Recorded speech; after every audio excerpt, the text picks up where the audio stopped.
दुरान साहब प्लीज। बिस्मिल्लाहिर्रहमानिर्रहीम। इस सब मेरे तो ख्याल में ये फॉर्म 47 वालों का बनाया हुआ बजट है, जिसको उन्होंने फॉर्म 45 को जिताने वालों के खिलाफ बनाया।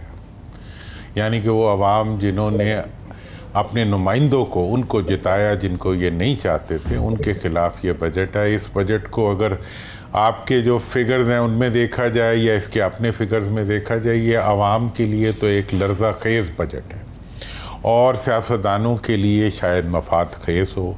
इसके अंदर ब्यूरोक्रेसी को प्रोटेक्ट किया गया है, इसलिए कि इन इलेक्शंस के अंदर भी पूरी हुकूमती मशीनरी ने और ब्यूरोक्रेटिक मशीनरी ने, हत्ता कि इस दफ़ा तो इलेक्शन कमीशन भी जो था वो एक ब्यूरोक्रेट के कंट्रोल में था, उन्होंने मुकम्मल तौर पर अवाम की राय के अलरग़म उन्होंने उन लोगों को लाने में अपना पूरा किरदार अदा किया जिनको अवाम नहीं लाना चाहते थे। तो मैं समझता हूँ कि ये एक इंतकामी बजट है आम आदमी के ख़िलाफ़, और इसके अंदर जो सारे के सारे मफादात हैं वो बांटे गए हैं उन मुंतखब नुमाइंदों के हाथों में जो कि वाकई मुंतखब नहीं हुए, बल्कि उनको मुंतखब करवाया गया है। और दूसरी बात यह है कि ये बजट जो है, मुझे ये ऐसा बजट लग रहा है कि जो जिसे कहते हैं ना कि जब किसी चीज़ को ना चलाना हो तो इस किस्म के काम किए जाते हैं।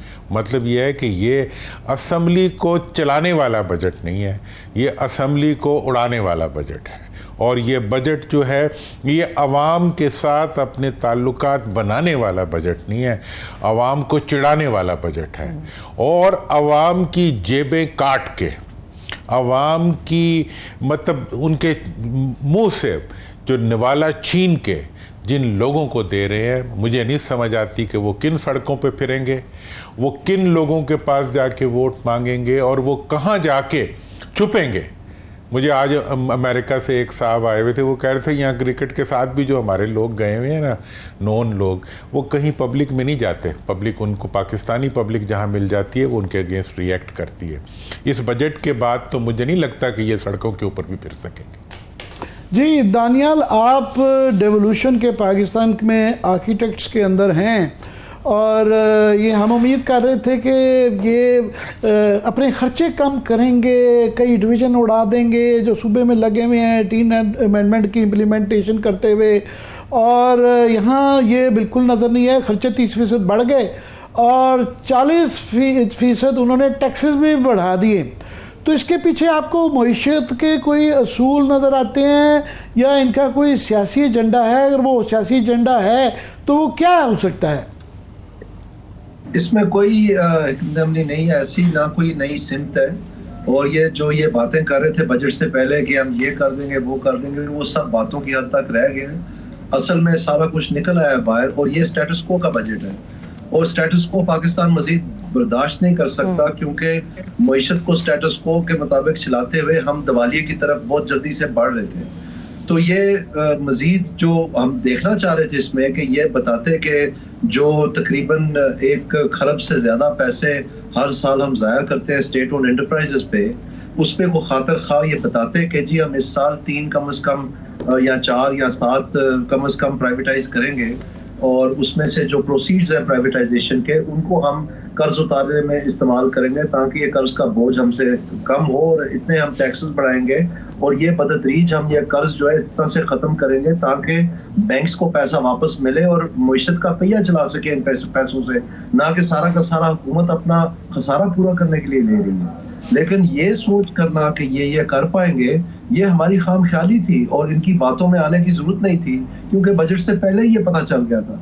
अब सवाल ये पैदा होता है कि क्या जब दोनों बड़ी जमातें पीपीपी और पीएमएलएन ने साबित कर दिया है कि they are not up to the task, कि ये ब्यूरोक्रेसी को बुनियादी तौर पर ये स्टेटस को की जो ताकतें हैं वो तो ब्यूरोक्रेसी है, तो इन्होंने ब्यूरोक्रेसी को टेक ऑन करने से इनकार कर दिया, बिल्कुल साफ इनकार कर दिया, और ये खुद ब्यूरोक्रेसी का पैदावार है।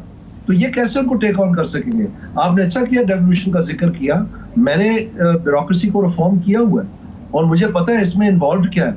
ये तो कफन बांध के रोज घर से निकलना पड़ता है, और आपको बिल्कुल क्लैरिटी ऑफ माइंड और क्लैरिटी ऑफ पर्पस होनी पड़ती है, फिर जाके आप हिकमत अमली की और अपनी सिमत पे ठहराव पैदा कर सकते हैं कि उसके असरात जो है वो नीचे आवाम तक जो है पैदा होने शुरू हो।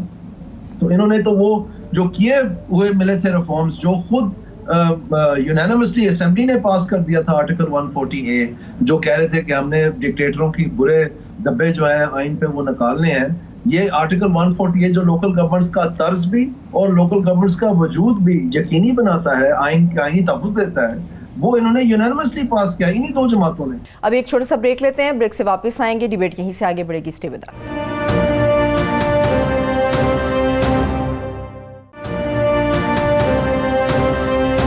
ब्रेक के बाद एक बार फिर से आपको खुशामदीद कहेंगे। दुरानी साहब, मैं ये जानना चाह रहा हूँ कि एक है असेंबली के अंदर लोग जिनको अपनी गवर्नमेंट के जो है ख़ास तौर पे उनकी तो तसल्ली कर दी है कि उनको जो है 75 अरब रुपए जो है ना इनको एमपीए को दे दिए, और इंशाल्लाह जो सूबों को दिया जाएगा उसमें से भी एमपीए हजरात को खुश है।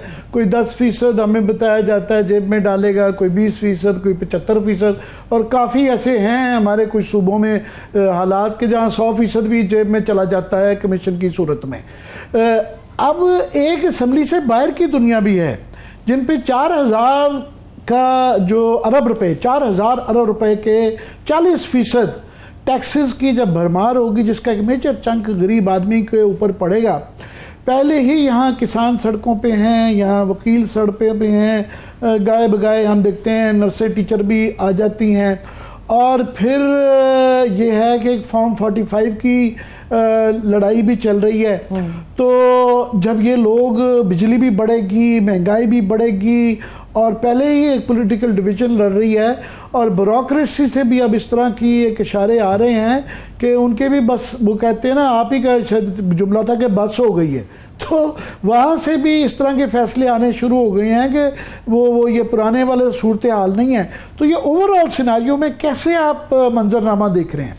देखिए, इसमें एक दो चीज़ें जो नई ऐड हुई हैं बड़ी ही अफसोसनाक हैं। पहले ये था कि सूबे, जो सूबाई हुकूमतें थीं, उनको किसी की फीफटम नहीं समझा जाता था।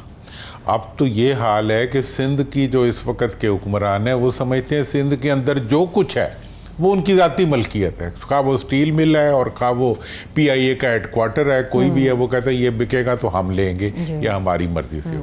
इसी तरह जो कुछ पंजाब में है वहाँ जो कुछ बनेगा, जो कुछ बिगड़ेगा, वो मियाँ ज़बान कहते हैं कि जी हमारी उसमें है। दानियाल जो बात कर रहे थे कि ये निज़ाम नहीं चल सकता, और अब मैं आगे के बारे में इन्हें बताऊं कि ये बजट जो है ये वो जलती को तेल दिखाने वाली बात, ये आवाम के जलते हुए जज्बात के ऊपर इन्होंने पूरे का पूरा एक तेल का कंटेनर जो है वो झड़क दिया है कि भाई तुम कर लो जो करना है, हम तो यही कुछ करेंगे, हम तो अपने फ़ायदे के लिए चलेंगे, तुम्हारा हमारे लिए कोई कंसिडरेशन नहीं है।